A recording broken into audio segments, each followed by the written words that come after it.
Alright guys, welcome back. I'm Wolf. I had a little bit of a misunderstanding. It's not actually MarineKing in the final game. It's going to be Top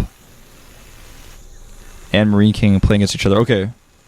I actually confused myself entirely. I was like, I don't know why Lucier's going to be in the final game. He seemed to win everything. But yeah, okay, so it is going to be MarineKing versus Top in the final game. I wrote it down wrong on my sheet. Sorry guys, sorry for the confusion. Been soloing this all day. Haven't lost my mind yet. I'll see if I can keep it together through this final set. Our only mirror match, actually, of the day. So, Top versus MarineKing. Only one of these guys will be advancing out of this group.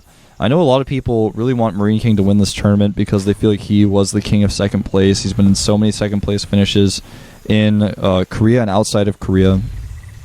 Gas first going down for Top. And MarineKing going to be putting his barracks down towards the back of his base, but at a normal timing. So Top, you know, he is kind of like the final boss for MarineKing. And if MarineKing wins, he'll be second place in his group. That's something to consider. MarineKing looks like he is not going to be taking gas at all. Going to be doing a one barracks expand.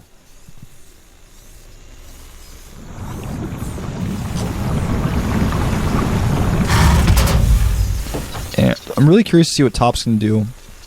A gas first against one barracks expand is pretty hard for the person who's going for the one barracks expand. Banshee play is so difficult to deal with.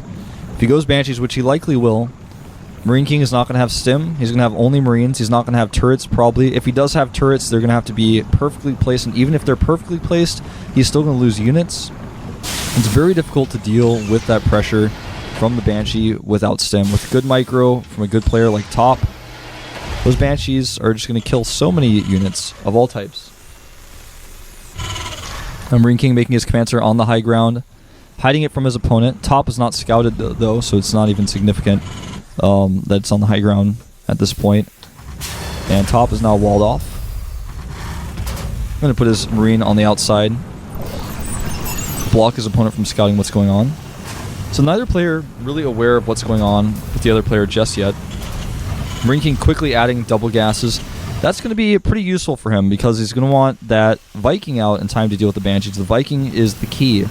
So if he can tech up to that starport very quickly, I like his choice here. A lot of players who go for the one barracks expand add more barracks and try to go into Marine tank play or even bio play after the early expand. I really think that's a bad choice. I think the better choice is absolutely to go for the double gases first. Interestingly, Top making a reactor, and he's got a starport hidden. I think he's going to do some drop plays, not going to be doing Banshees after all. Remember, this map was randomly chosen. Neither of these players picked this map. So MarineKing seems to like dual sight, but it was not the map that he chose for this situation. Just wanted to point that out, remind you guys. So the starport's finishing up here. Hellions are going to start floating around.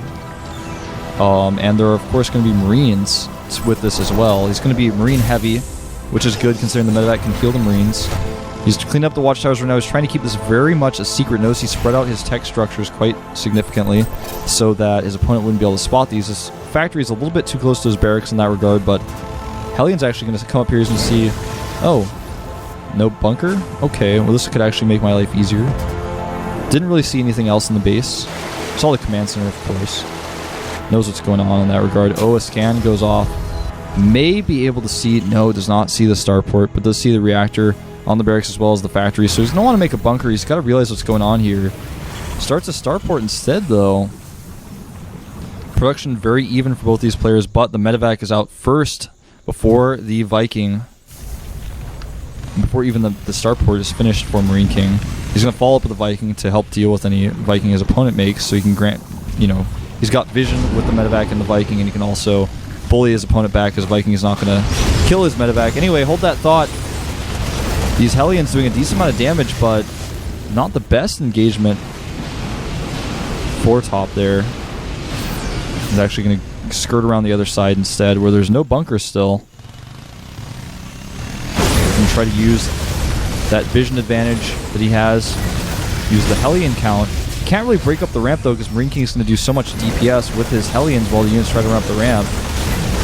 And by the looks of things, it looks like MarineKing is actually going to hold this. Top not doing a ton of damage. He does have the Viking out now. which isn't going to help him out very much. Considering that only a medevac's going to pop out here for MarineKing. But I like this choice to land it. And now actually dropping these units, trying to do what he can. His opponent now has almost equal Hellion count, though, is always getting a better concave on top of the ramp. And Top is in a little bit of trouble. He started his command center back at home. He's going to try to catch up with that, but his opponent's SCV count is getting pretty high. Also able to drop 2 mules right now. Viking does lift up. He's going to try to push that medevac back. Gotta be careful with that Viking, though. And he was not. Huge mistake by Top. And now the Viking of MarineKing is going to slowly push the medevacs back. Top in a tough spot right now. He does have his command center on the low ground, so if he can get away with transferring his SCVs down there, he's going to be okay. Oh, I don't like this choice to try to break down the ramp. Not time to do that yet. If Top can get his command center up and mine from it for a significant amount of time before MarineKing does, he'll catch up with how many resources he lost with his opponent having a faster command center. Ooh, it looks like MarineKing's going to try to break down the ramp here. Not the best choice, I don't feel, but either way, it looks like he has just enough to push through. The Viking chasing down the medevac as well. Marauders do not have concussive shells, so he's not able to slow down this push well. And the medevac just barely gets out of there. One more shot would have done it. But this push is pretty hard for Top to hold right now. He doesn't have anything really on the low ground. He's got a siege tank, but it doesn't have siege mode. MarineKing looking very strong here with this push. SCV is coming to lead the charge a little bit. And we'll see if he has a better concave or not. Top actually having a little bit of a better concave. It's hard to say who's really going to come out on top here. MarineKing just barely is pushed back by the siege tank. But look at the supply. He's up significantly in supply. He's got more units rallying across the map. And he's just going to regroup and kill Top, I think, very soon here. Neither player with siege mode research just yet. Not even started.